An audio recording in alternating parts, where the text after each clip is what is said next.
Hei tu na hian in dilzol kai tut luya avoi khatnan JCB alu don ani chumiom zia chu kong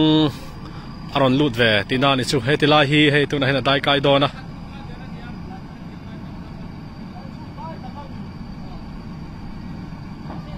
lo cao lo hlom lo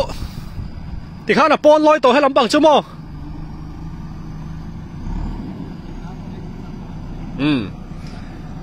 tut lui tu na hian JCB in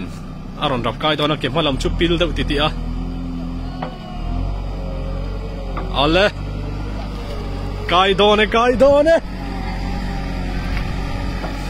oh dilzol kai JCB non lut ta vu mai tu na hian van ro pui em he lama hian lo thlir thup boka tu na hian dilzol khua JCB in ron chuang lut ta rup mai varo pui em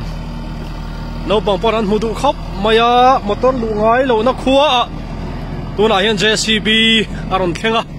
khi tilai khokot chua atang khian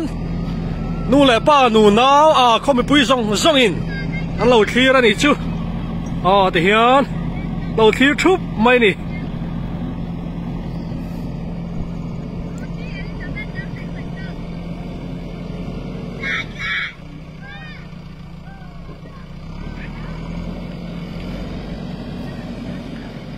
chuan JCB hian in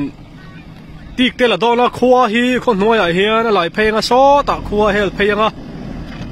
tian chuan field ta po a lai don ni om tak ani heti ang motor la lu ngai lo na khua JCB ma sabera ta na ron lu thei hi adang daya aro pui kan ti kan lo lom hle ani